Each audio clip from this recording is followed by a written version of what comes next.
এই ইউনুছ তামুলীক আমি এটা কথা সুধিলো, তই শিৱসাগৰ অভিভাৱক নেকি? তই যদি শিৱসাগৰ অভিভাৱক নহয় তেন্তে এনেকুৱা কথা ক'বলৈ ক'ত সাহস পালি? গতিকে ইউনুছ তামুলী আমি হকিয়াই দিব লাগিছো অসমৰ তৰফৰ এনেকুৱা কথা বিৰত থাক। কাৰণ চা সম্প্ৰীতিৰ কথা কওঁ, একতাৰ কথা কওঁ, কিন্তু এটা কথা আমিও কিন্তু মাৰপিট লাগিবলৈ আমি কিন্তু ক্ষান্ত নাথাকো। গতিকে এনেকুৱা বিষ বাষ্প সাম্প্ৰদায়িক বিভাজনৰ কথাবোৰ অলপ বিৰত থাক। শিৱসাগৰখন সম্প্ৰীতি আৰু এনাজৰি যিটো আছে সেইটো বজাই ৰাখ। কিন্তু যদিহে সাম্প্ৰদায়িক যদি বিষ বাষ্প বিয়পাবলৈ যাওঁ যেন তোক কিন্তু আমি আহোম সেনা অন্তত শিৱসাগৰত কিন্তু সোমাবলৈ নিদিম। কাৰণ আমি এতিয়া অলৰেডি কথা পাতিছো, যদিহে এই সময়তে যদি ইউনুছ তামুলী যদি গ্ৰেপ্তাৰ নকৰে বা ইউনুছ তামুলী যদি এনেকুৱা কথা কৈ থাকিবলৈ হয়, অনাগত সময়ত কিন্তু আমি ইউনুছ তামুলীক ঘেৰাও কৰিম। আৰু ইউনুছ তামুলীক ঘেৰাও কৰাই নহয়, ইউনুছ তামুলীয়ে সমগ্ৰ অসমবাসী ৰাইজৰ আগত সি ক্ষমা বিচাৰিব লাগিব। সি এনেকুৱা কিছুমান যি তুলনা মন্তব্য কৰিলে, সাম্প্ৰদায়িক বিষ বাষ্প বিয়পোৱা যিখিনি মন্তব্য কৰিলে সেইখিনি কোনো কাৰণে গ্ৰহণযোগ্য নহয়, আৰু সেইখিনি আহোম মানে কেতিয়াও গ্ৰহণযোগ্য নহব। ইউনুছ তামুলী এটা কৈছো, চা ভাই ভালকে কৈছো তোক, কেকা হিচাপে কৈছো তোক, সংযত হ দেই, সংযত হ, খালি অত্যাধিক নহবি। অত্যাধিক যদি হবলৈ যাওঁ আমিও কিন্তু হ'ব পাৰো, আমি কেতিয়াও অত্যাধিক হবলৈ যোৱা নাই। আমি সদায় শান্তি আৰু সম্প্ৰীতিৰ কথা কৈ আমি শান্তি আৰু সম্প্ৰীতিৰ শৃংখলাবদ্ধভাৱে আমি কাম কৰি যাবলৈ গৈ আছো। কিন্তু তই যদি ভাব, মই স্পষ্টকৈ কৈছো ইউনুছ তামুলী, তই যদি ভাব কেকা এই যে কৰিবলৈ গৈ আছ, যদি কৰ নাই নিষ্ঠা কিন্তু নাভাবি, আৰু ইয়াৰ যিটো পৰিণাম হব তই ভাবিয়ে নাভাবি। আহোম সেনাই তোক কিমান ভয়ংকৰভাৱে তোক পৰিণাম দিব সেইটো কথা ভাবি ৰাখ। গতিকে তোক মই কৈছো ইউনুছ তামুলীক স্পষ্ট কথা, ইউনুছ তামুলীক গ্ৰেপ্তাৰ কৰিব লাগিব, ইউনুছ তামুলীক কৰায়ত্বক গ্ৰেপ্তাৰ কৰিব লাগিব, আৰু সাম্প্ৰদায়িক বিষ বাষ্প বিয়পোৱা এনেকুৱা ইউনুছ তামুলীক শিৱসাগৰে ইয়াক এঘৰীয়া কৰিব লাগিব। সেইটো স্পষ্ট কথা ভাই তোক কৈছো কেকা, সংযত হ। যদি সংযত নহ, স্পষ্ট যদি সংযত নহ তেতিয়াহ'লে কিন্তু অসুবিধা আছে। কথাহে কৈ আছো, কিন্তু আমাক হাতে কামে কৰিবলৈ নকবি, কিন্তু সেইটো স্পষ্টকৈ কৈ দিছো। ইউনুছ তামুলী হয় কোন? ইউনুছ তামুলী অসমৰ গুণ্ডা নেকি? ইউনুছ তামুলীয়ে সমগ্ৰ অসমৰ খিলঞ্জীয়া সত্তাটোক তেওঁ আচলতে যেনেদৰে ভেঙুচালি কৰিছে, যেনেদৰে মন্তব্য কৰিছে, এটা কথা স্পষ্ট কৈ দিছোঁ ইউনুছ তামুলীক যে আপুনি এই গুণ্ডামীবিলাক, এই ভণ্ডামীবিলাক আমাৰ আগত নকৰিব।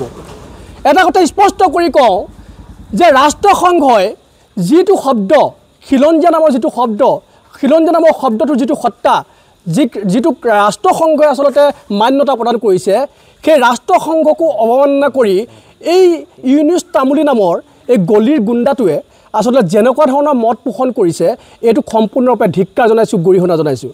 আৰু আজি আমি কেইবাটাও সংগঠনে, অনুসূচিত জাতি ছাত্ৰ সন্থা, কোচ ৰাজবংশী ছাত্ৰ সন্থা, অসম জাতীয়তাবাদী যুৱ পৰিষদ, এনেদৰে কেইবাটাও সংগঠনে আমি আজি এজাহাৰ দাখিল কৰিছোঁ শিৱসাগৰ সদৰ থানাত।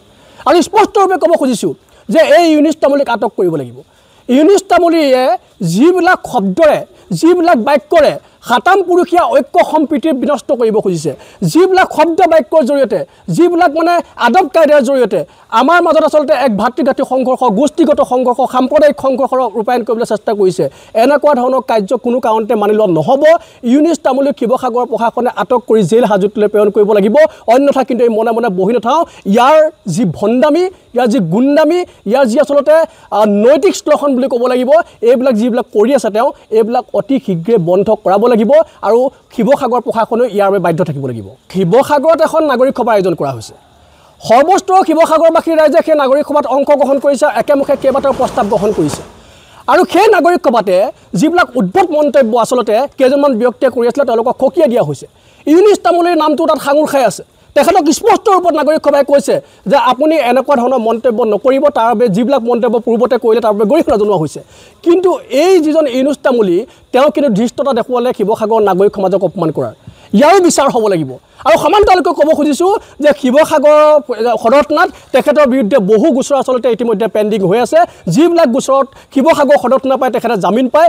গতিকে আমি স্পষ্টৰূপে প্ৰশাসনক দাবী জনাইছোঁ, আটাইবোৰ গোচৰ তেখেতৰ ওপৰত জাপি লৈ তেখেতক কেনেদৰে জেল হাজতলৈ প্ৰেৰণ কৰে তাৰ ব্যৱস্থা গ্ৰহণ কৰক। আমাৰ যি সাতামপুৰুষীয় ঐক্য সম্প্ৰীতি আছে, সেই সাতামপুৰুষীয় ঐক্য সম্প্ৰীতি বিনষ্ট কৰাৰ কাৰণে আজি হোজাইত তেওঁ যি ধৰণে যিকেইটা শব্দ প্ৰয়োগ কৰিছে, আমি হ'লেও কোচ ছাত্ৰ সন্থাই কোনো কাৰণে মানি ল'ব পৰা নাই। আমি শিৱসাগৰ আৰক্ষী প্ৰশাসনক আমি আহ্বান কৰিছোঁ যে তেওঁক অতি শীঘ্ৰে কাৰ্য কৰিব লাগে, অন্যথা তেওঁলোকৰ ওপৰত আমি হ'লেও কোচ ছাত্ৰ সন্থা বা আমি গোটেইকেইটা সংগঠন মিলি পিনি তেওঁৰ ওপৰত বিহিত ব্যৱস্থা গ্ৰহণ কৰিবলৈ বাধ্য হ'ম। প্ৰথম কথা হৈছে আমি আহোম সেনাই দীৰ্ঘদিন ধৰি খিলঞ্জীয়াৰ অধিকাৰ চনদৰ দাবীৰ কাৰণে আমি ৰাষ্ট্ৰসংঘত আমাৰ নিজৰ বক্তব্য দাঙি ধৰি আহিছোঁ।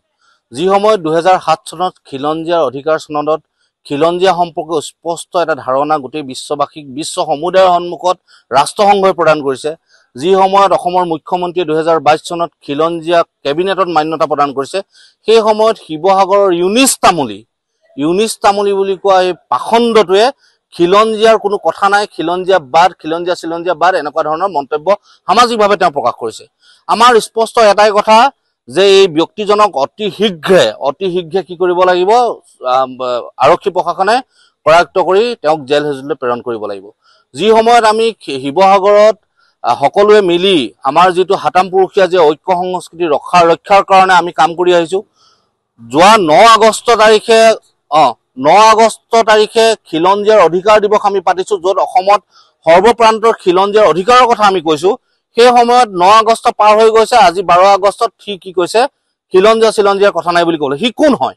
প্ৰথম কথা, শিৱসাগৰ কৰি অসমত গোটেই অসমতে সি সাম্প্ৰদায়িক সংঘৰ্ষ লগাবলৈ চেষ্টা কৰিছে, অসমীয়া জাতি হত্যাৰ ওপৰত কি কৰিছে তেওঁ আঘাত আনিছে। আৰু দ্বিতীয়তে আমাৰ যি হাতাম পুৰুষীয়া ঐক্য সংস্কৃতিৰ কথা কৈ আছো, ঐক্যৰ কথা কৈ আছো, সেই সমাজৰ এই ব্যৱস্থাটোত সি শেষ কৰিব বিচাৰিছে। ই সম্পূৰ্ণ উদ্দেশ্যপ্ৰণোদিতভাৱে গোটেই কাম কাজখিনি কৰি আছে। প্ৰথম কথা, আমি আৰক্ষী প্ৰশাসনৰ ওচৰত আজিৰ এজাহাৰৰ যোগেদি এই কথাটো কৈছো, তাক অতি শীঘ্ৰে তাক কৰায়ত্ব কৰিব লাগে। আৰু ইয়াৰ লগতে মই আহোম সেনাৰ পৰিয়ালৰ পৰা ইউনিছ তামুলীক এটা কথা স্পষ্টভাৱে কৈ দিছো, যিহেতু সি পূৰ্ববংগীয় মানুহৰ প্ৰতি সি সদায় ওকালতি কৰি আছে, গতিকে সি প্ৰথম কথা সি তামুলী উপাধিটো আজিৰ পৰা সি লিখিব নোৱাৰিব। আমাৰ আহোম স্বৰ্গদেউসকলে প্ৰদত্ত কৰা তামুলী উপাধিটো লিখি পিনে সি এইখিনি কথা কৈ থাকিব, আমি সেইটো মানি লওঁ। লাগিলে সি বাংলাদেশৰ পমুৱা মানুহসকলে যি উপাধি ব্যৱহাৰ কৰে, সেই উপাধি ব্যৱহাৰ কৰি বাংলাদেশৰ পমুৱা মানুহৰ হৈ পিনে তেওঁ ওকালতি কৰক, কিন্তু খিলঞ্জীয়াৰ উপাধি লৈ আহোম স্বৰ্গদেউসকলে প্ৰদত্ত কৰা খিলঞ্জীয়া উপাধি লৈ সি এই কামখিনি কৰিব নোৱাৰিব। সেই গতিকে আমি এটা কথা স্পষ্ট কৰি দিছো, সি শিৱসাগৰলৈ কেনেকে আহে সেইটো চাম। শিৱসাগৰৰ সৰ্বস্তৰৰ মানুহে তাক এঘৰীয়া কৰিব লাগিব, তাক জেল হাজতলৈ প্ৰেৰণ কৰিব লাগিব। আৰু এইখন আৰক্ষী চকীতে তাৰ বিৰুদ্ধে আমি গোচৰ ৰুজু কৰিছো। যদি ওপৰৰ কাৰোবাৰ পক্ষলৈ যদি আৰক্ষী প্ৰশাসনে তাক যদি গ্ৰেপ্তাৰ নকৰে, তেনে শিৱসাগৰৰ পৰিস্থিতিটো আমি অতি বেয়া কৰি পেলাম, সেইটো স্পষ্ট কথা। আমাৰ কথাটো হৈছে শিৱসাগৰৰ ঐক্য সম্প্ৰীতি আমি ৰক্ষা কৰিব লাগিব।